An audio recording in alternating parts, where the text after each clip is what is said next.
নমস্কার। গল্প সন্ধানীর আসরে সকল শ্রোতা বন্ধুকে স্বাগত।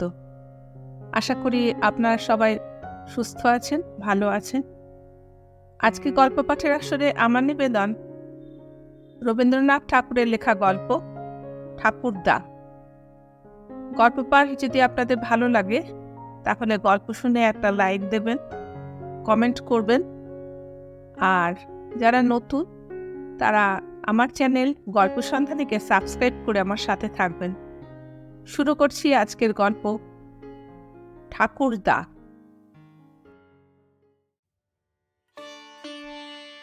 নয়নজোড়ে জমিদারেরা এককালে বাবু বলিয়া বিশেষ বিখ্যাত ছিলেন। তখনকার কালের বাবু আনার আদর্শ বড় সহজ ছিল না। এখন যেমন রাজা বাহাদুর খেতাব অর্জন করিতে অনেক খানা, নাচ, ঘোড়দৌড় এবং সেলাম সুপারিশের শ্রাদ্ধ করিতে হয়, তখনও সাধারণের নিকট হইতে বাবু উপাধি লাভ করিতে বিস্তর দুঃসাধ্য তপশ্চন করিতে হইত। আমাদের নয়নজোড়ের বাবুরা পাড় ছিঁড়িয়া ফেলিয়া ঢাকায় কাপড় পরিতেন, কারণ পাড়ের কর্কশতায় তাহাদের সুকোমল বাবুয়ানা ব্যথিত হইত। তাহারা লক্ষ টাকা দিয়া বিরাট শাবকের বিবাহ দিতেন এবং কথিত আছে একবার কোনো উৎসব উপলক্ষে রাত্রিকে দিন করিবার প্রতিজ্ঞা করিয়া অসংখ্য দ্বীপ জ্বালাইয়া সূর্যকিরণের অনুকরণে তাহারা সাচ্চা রূপান জড়ি উপর হইতে বর্ষণ করিয়াছিলেন। ইহা হইতেই সকলে বুঝিবেন সেকালে বাবুদের বাবুয়ানা বংশানুক্রমে স্থায়ী হইতে পারিত না। বহু বর্তিকা বিশিষ্ট প্রদীপের মতো নিজের তৈল নিজে অল্পকালের ধুমধামে নিঃশেষ করিয়া দিত। আমাদের কৈলাসচন্দ্র রায়চৌধুরী সে প্রখ্যাত যশ নয়নজোড়ের একটা নির্বাপিত বাবু। ইনি যখন জন্মগ্রহণ করিয়াছিলেন তৈল তখন প্রদীপের তলদেশে আসিয়া ঠেকিয়াছিল।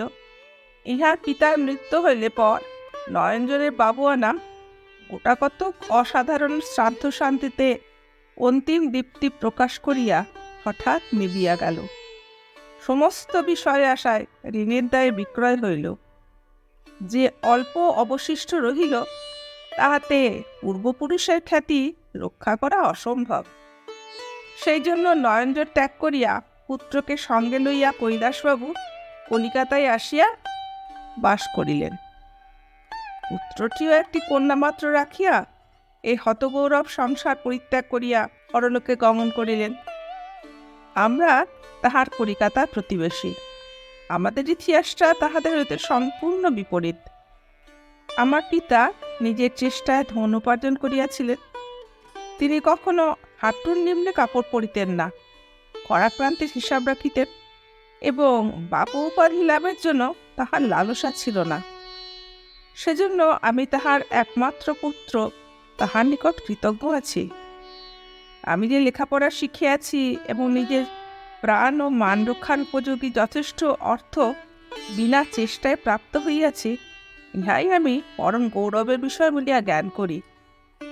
শূন্য ভাণ্ডারে পৈতৃক বাবুয়ানার উজ্জ্বল ইতিহাসের অপেক্ষা লোহার সিন্দুকের মধ্যে পৈতৃক কোম্পানির কাগজ আমার নিকট অনেক বেশি মূল্যবান বলিয়া মনে হয়। বোধ করি সেই কারণে কৈলাসবাবু তাহাদের পূর্ব গৌরবের ফেল করা ব্যাংকের উপর যখন দেদার লম্বা চওড়া চেক চালাইতেন তখন তাহা আমার এত অসহ্য ঠেকিত। আমার মনে হইতো আমার পিতা সহজে অর্থ উপার্জন করিয়াছেন বলিয়া কৈলাসবাবু বুঝি মনে মনে আমাদের প্রতি অবজ্ঞা অনুভব করিতেছেন। আমি রাগ করিতাম এবং ভাবিতাম, অবজ্ঞার যোগ্য কে? যে লোক সমস্ত জীবন কঠোর ত্যাগ স্বীকার করিয়া নানা প্রলোভন অতিক্রম করিয়া লোকমুখের তুচ্ছ খ্যাতি অবহেলা করিয়া অশ্রান্ত এবং সতর্ক বুদ্ধি কৌশলে সমস্ত প্রতিকূল বাধা প্রতিহত করিয়া সমস্ত অনুকূল অবসরগুলিকে আপনার আয়ত্তগত করিয়া একটি একটি রৌপ্যের স্তরে সম্পদের একটি সমুচ্চ পিরামিড একাকী স্বহস্তে নির্মাণ করিয়া গিয়াছেন। তিনি হাঁটুর নিচে কাপড় পরিতেন না বলিয়া যে কম লোক ছিলেন তাহা নয়। তখন বয়স অল্প ছিল, সেই জন্য এরূপ তর্ক করিতাম, রাগ করিতাম। এখন বয়স বেশি হয়ে আছে, এখন মনে করি ক্ষতি কি? আমার তো বিপুল বিষয় আছে, আমার কিসের অভাব? যাহার কিছু নাই সে যদি অহংকার করিয়া সুখী হয়, তাহাতে আমার তো সিকি পয়সার লোকসান নাই, বরং সে বেচারার সান্ত্বনা আছে। ইহাও দেখা গিয়াছে আমি ব্যতীত আর কেহ কৈলাসবাবুর উপর রাগ করিত না, কারণ এত বড় নিরীহ লোক সচরাচর দেখা যায় না। ক্রিয়াকর্মে সুখে দুঃখে প্রতিবেশীদের সহিত তার সম্পূর্ণ যোগ ছিল।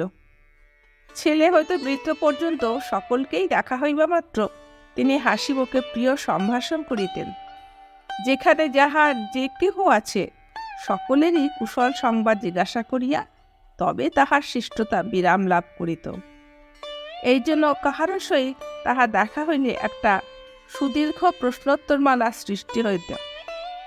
ভালো তো? শশী ভালো আছে? আমাদের বড়বাবু ভালো আছেন? মধু ছেলেটি জ্বর হয়েছিল শুনেছিল, সে এখন ভালো আছে তো? হরিচরণ বাবুকে অনেক কাল দেখিনি, তার অসুখ বিসুখ কিছু হয়নি তো?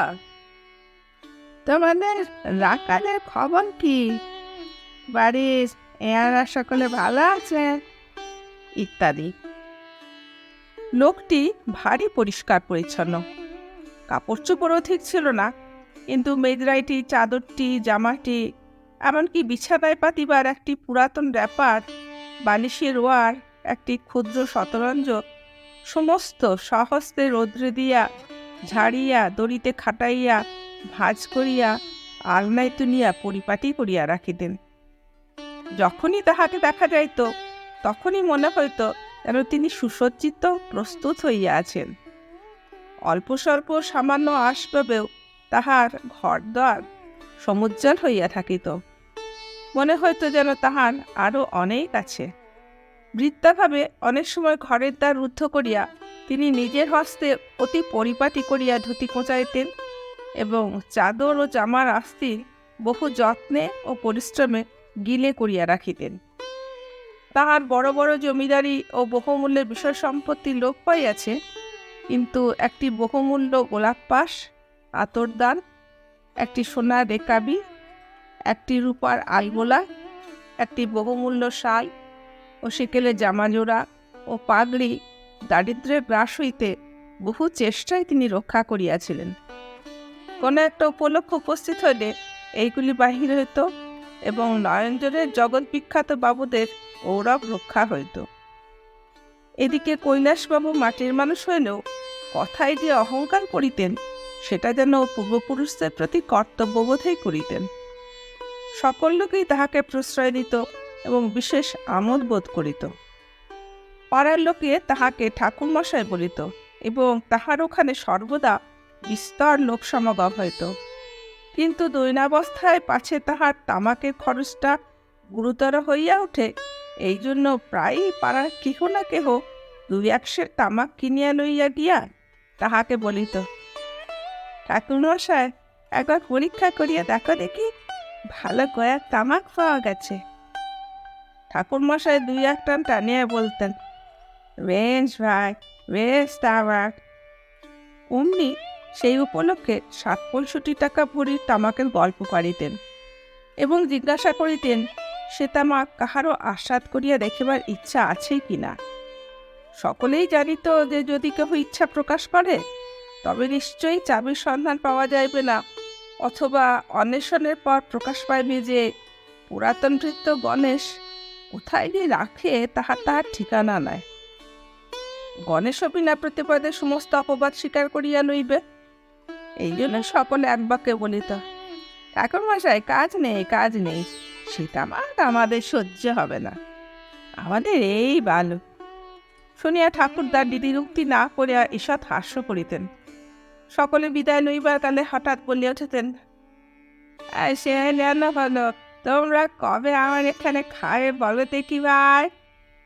অমনি সকলে বলিত, সে একটা দিন ঠিক করে দেখা যাবে।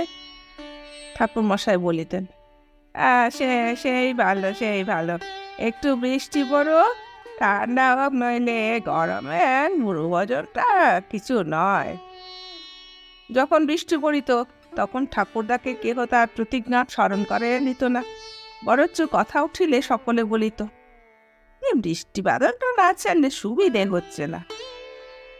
ক্ষুদ্র বাসা বাড়িতে বাস করাটা তাহার পক্ষে ভালো দেখাইতেছে না এবং কষ্টও হইতেছে, এ কথা তাহার বন্ধু বান্ধব তাহার সম্মুখে স্বীকার করিত। অথচ কলিকাতায় কিনিবার উপযুক্ত বাড়ি খুঁজিয়া পাওয়া যে কত কঠিন, সে বিষয়ে কাহারও সন্দেহ ছিল না। এমনকি আজ ৬-৭ বৎসর সন্ধান করিয়া ভাড়া লইবার মতো একটি বড় বাড়ি পাড়ায় কেউ দেখিতে পাইল না। অবশেষে ঠাকুরদামশাই বলিতেন, তা হোক ভাই, তোমাদের কাছাকাছি আছি, এই আমার সুখ। নয়নজোরে বড় বাড়ি তো পড়েই আছে, কিন্তু সেখানে কি মন টেকে? আমার বিশ্বাস ঠাকুরদাও জানিতেন যে সকলে তাহার অবস্থা জানে, এবং যখন তিনি ভূতপূর্ব নয়নজোরকে বর্তমান বলিয়া ভান করিতেন এবং অন্য সকলেও তাহাতে যোগ দিত, তখন মনে মনে বুঝিতেন যে পরস্পরের এই ছলনা কেবল পরস্পরের প্রতি সৌহার্দ্যবশত। কিন্তু আমার ভীষণ বিরক্তি বোধ হইত। অল্প বয়সে পরের নিরীহ পর্ব দমন করিতে ইচ্ছা করে এবং সহস্র গুরুতর অপরাধের তুলনায় নির্বুদ্ধিতায় সর্বাপেক্ষা অসহ্য বোধ হয়। কৈলাসবাবু ঠিক নির্বোধ ছিলেন না, কার্যকর্মে তাহার সহায়তা এবং পরামর্শ সকলে প্রার্থনীয় জ্ঞান করিত, কিন্তু নয়নজোরে গৌরবপ্রকাশ সম্বন্ধে তাহার কিছু মাত্র কাণ্ডজ্ঞান ছিল না। সকলে তাহাকে ভালোবাসিয়া এবং আমোদ করিয়া তাহার কোনো অসম্ভব কথাতেই প্রতিবাদ করিত না বলিয়া তিনি আপনার কথার পরিমাণ রক্ষা করিতে পারিতেন না।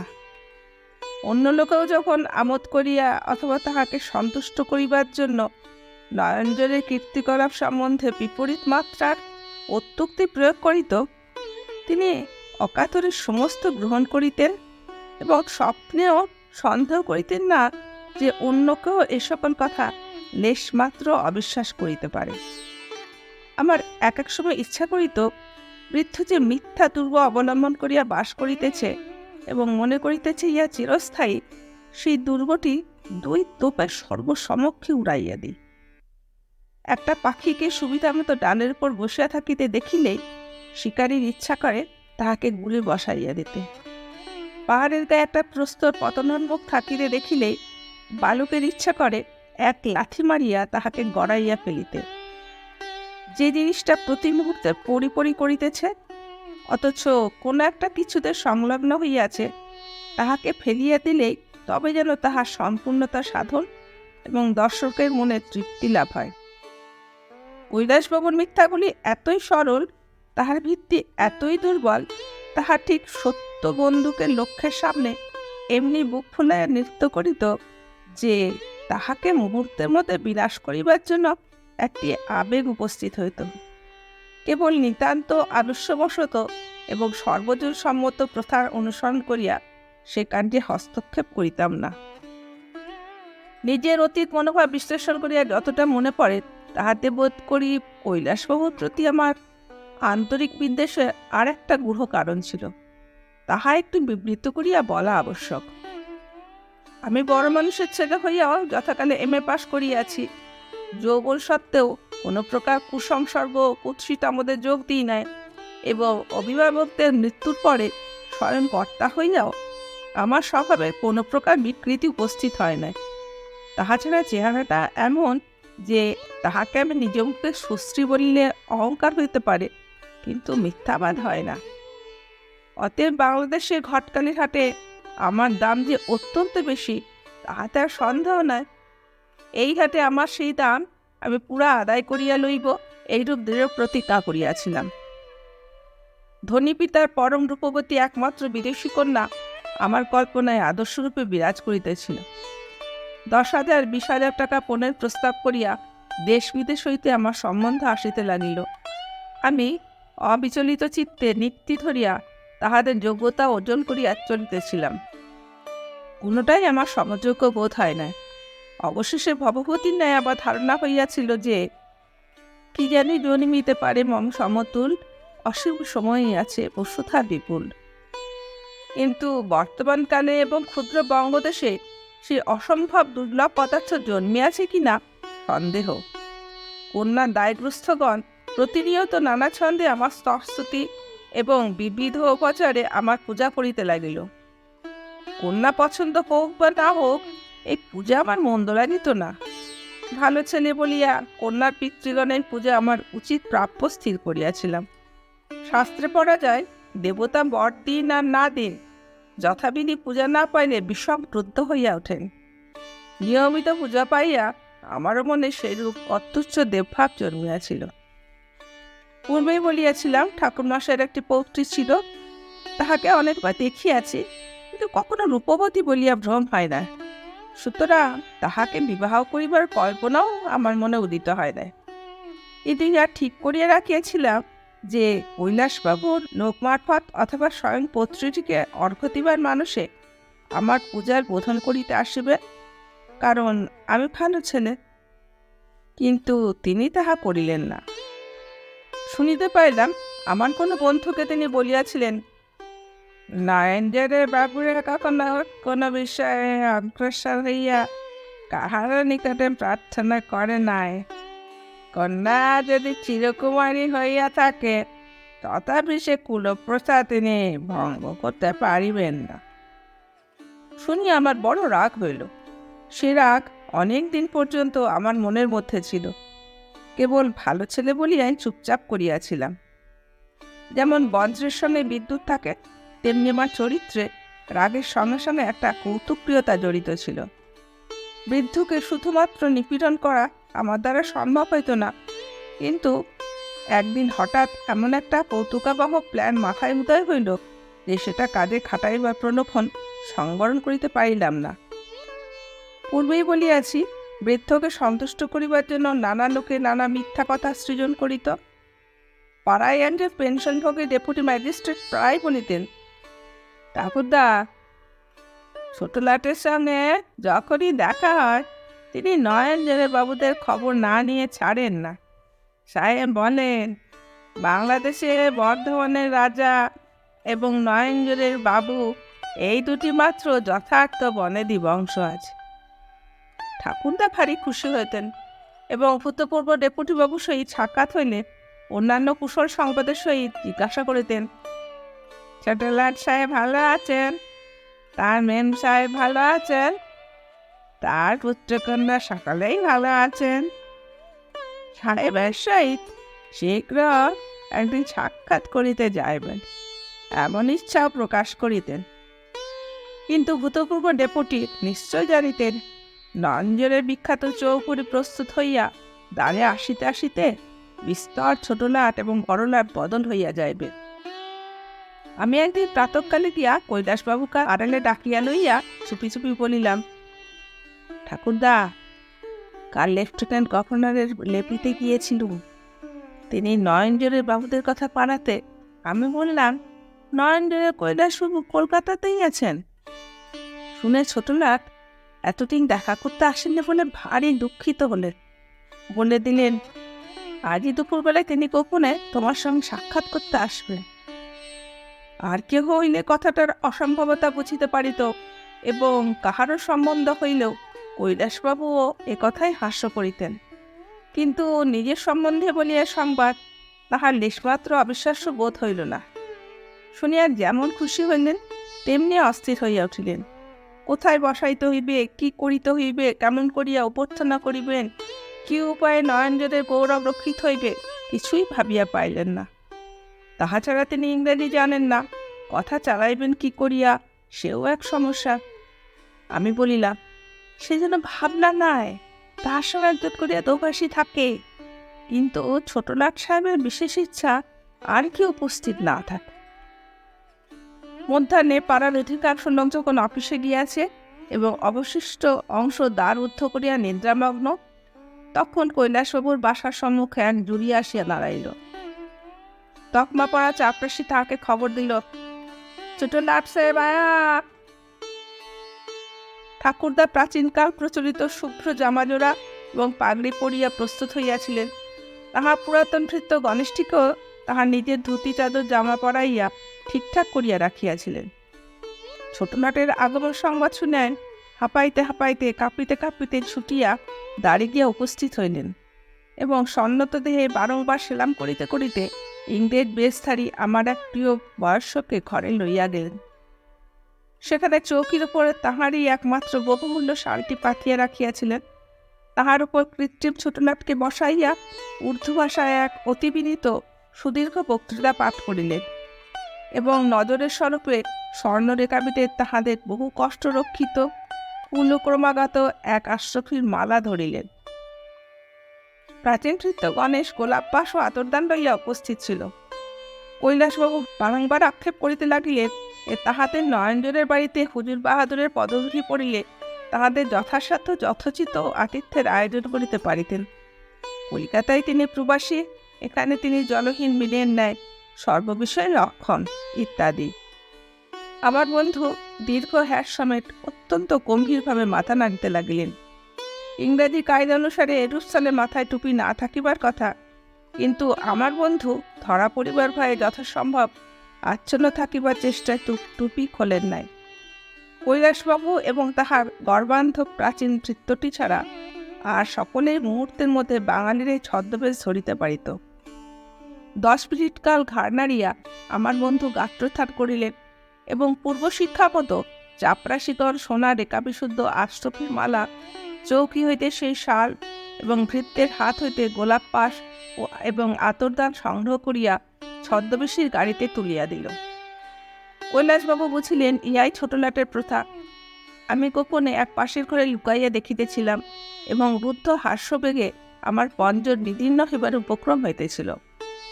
অবশেষে কিছুটা থাকিতে না পারিয়া ছুটিয়া কিঞ্চিৎ দূরবর্তী এক ঘরের মধ্যে গিয়া প্রবেশ করিলাম এবং সেখানে হাসির উচ্ছ্বাস উন্মুক্ত করিয়া দিয়া হঠাৎ দেখি একটি বালিকা তক্তাপোশের উপর উপুর হইয়া পড়িয়া ফুলিয়া ফুলিয়া কাঁদিতেছে।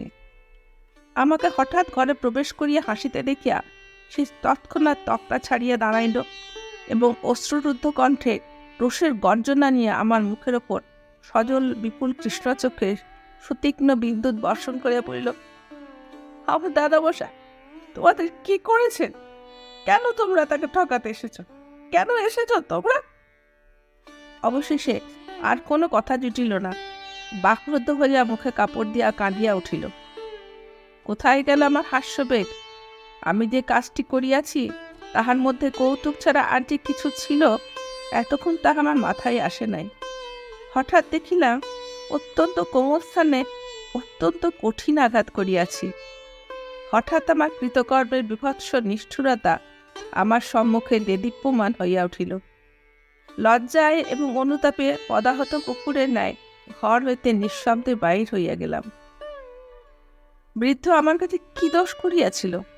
তাহার নিরীহ অহংকার তো কখনো কোনো প্রাণীকে আঘাত করে নাই। আমার অহংকার কেন এমন হিংস্র মূর্তি ধারণ করিল? তাহা ছাড়া আর একটি বিষয় আজ হঠাৎ দৃষ্টি খুলিয়া গেল। এতদিন আমি কুসুমকে কোনো অবিবাহিত পাত্রের প্রসন্ন দৃষ্টিপাতের প্রতীক্ষায় সংরক্ষিত পণ্য পদার্থের মতো দেখিতাম। ভাবিতাম আমি পছন্দ করি নাই বলিয়া ও পড়িয়া আছে, দৈবাত যাহার পছন্দ হইবে ও তাহারই হইবে।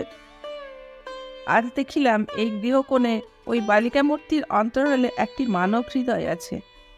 তাহার নিজের সুখ দুঃখ অনুরাগ বিরাগ লইয়া একটি অন্তঃকরণ একদিকে অজ্ঞেয় অতীত আর একদিকে অভাবনীয় ভবিষ্যৎ নামক দুই অনন্ত রহস্যরাদের দিকে পূর্বে পশ্চিমে প্রসারিত হইয়া রহিয়াছে। যে মানুষের মধ্যে হৃদয় আছে সে কি কেবল পণের টাকা এবং নাকচকে পরিমাপ মাপিয়া পছন্দ করিয়া লইবার যোগ্য? সমস্ত রাত্রি নিদ্রা হইল না। পরদিন প্রত্যুষে বৃদ্ধের সমস্ত অপহৃত বহুমূল্য দ্রব্যগুলি লইয়া চোরের ন্যায় চুপি চুপি ঠাকুরদায় বাসায় গিয়া প্রবেশ করিলাম। ইচ্ছা ছিল কাহাকেও কিছু না বলিয়া গোপনে চাকরের হস্তে সমস্ত দিয়ে আসিব। চাকরকে দেখিতে না পাইয়া ইতস্তত করিতেছি, এমন সময় অদূরবর্তী ঘরের বৃদ্ধের সহিত বালিকার কথোপকথন শুনিতে পাইলাম। বালিকা সুমিষ্ট সস্নেহ স্বরে জিজ্ঞাসা করিতেছিল, দাদামশাই, কাল লাট সাহেব তোমাদের কি বললেন? ঠাকুরদা অত্যন্ত হর্ষিত চিত্তে লাট সাহেবের মুখে প্রাচীন নয়নজোড় বংশের বিস্তর কাল্পনিক গুণানুবাদ বসাইতেছিলেন। বালিকা তাহাই শুনিয়া মহশ্বাস প্রকাশ করিতেছিল। বৃদ্ধ অভিভাবকের প্রতি মাতৃহৃদয়া এই ক্ষুদ্র বালিকার সকরুণ ছলনাস আমার দুই চক্ষে জল ছলছল করিয়া আসিল। অনেকক্ষণ চুপ করিয়া বসিয়া রহিলাম। অবশেষে ঠাকুরদা তাহার কাহিনী সমাপন করিয়া চলিয়া আসিলে আমার প্রতারণার বামালগুলি লইয়া বালিকার নিকট উপস্থিত হইলাম এবং নিঃশব্দে তাহার সম্মুখে রাখিয়া চলিয়া আসিলাম। বর্তমানকালের প্রথা অনুসারে অন্যদিন বৃদ্ধকে দেখা কোনো প্রকার অভিবাদন করিতাম না, আজ তাহাকে প্রণাম করিলাম। বৃদ্ধ নিশ্চয় মনে ভাবিলেন গতকাল ছোটলাট তাহার বাড়িতে আসাতেই সহসা তাহার প্রতি আমার ভক্তির উদ্রেক হইয়াছে। তিনি পুলকিত হইয়া শতমুখে ছোটলাটের গল্প বানাইয়া বলিতে লাগিলেন। আমিও কোনো প্রতিবাদ না করিয়া তাহাতে যোগ দিলাম। বাহিরের অন্য লোক যাহারা শুনিল তাহারা এই কথাটাকে আদ্যপান্ত গল্প বলিয়া স্থির করিল এবং সকৌতুকে বৃদ্ধের সহিত সকল কথাই সায় দিয়া গেল। সকলে উঠিয়া গেলে আমি অত্যন্ত সলজ্জ মুখে দিনভাবে বৃদ্ধের নিকট একটি প্রস্তাব করিলাম। বলিলাম, যদিও নয়নজোড়ের বাবুদের সহিত আমাদের বংশমর্যাদার তুলনা হইতেই পারে না, তথাপি। প্রস্তাবটা শেষ হইবা মাত্র বৃদ্ধ আমাকে পক্ষে আলিঙ্গন করিয়া ধরিলেন এবং আনন্দবেগে বলিয়া উঠিলেন, আমি গরিব, আমার যেমন সৌভাগ্য হবে তা আমি জানতাম না ভাই। আমার কুসুম অনেক পুণ্য করেছে, তাই তুমি আর ধরা দিলে। বলিতে বলিতে বৃদ্ধের চক্ষু দিয়া জল পড়িতে লাগিল। বৃদ্ধ আজ এই প্রথম তাহার মহিমান্বিত পূর্বপুরুষদের প্রতি কর্তব্য বিস্মৃত হইয়া স্বীকার করিলেন যে তিনি গরিব। স্বীকার করিলেন যে আমাকে লাভ করিয়া নয়নজোড় বংশের গৌরবহানি হয় নাই। আমি যখন বৃদ্ধকে অপদস্থ করিবার জন্য চক্রান্ত করিতেছিলাম তখন বৃদ্ধ আমাকে পরম সৎপাত্র জানিয়া একান্ত মনে কামনা করিতেছিলেন। নমস্কার, আজকের মতো গল্প পাঠ এখানে শেষ করলাম। সকলে ভালো থাকবেন।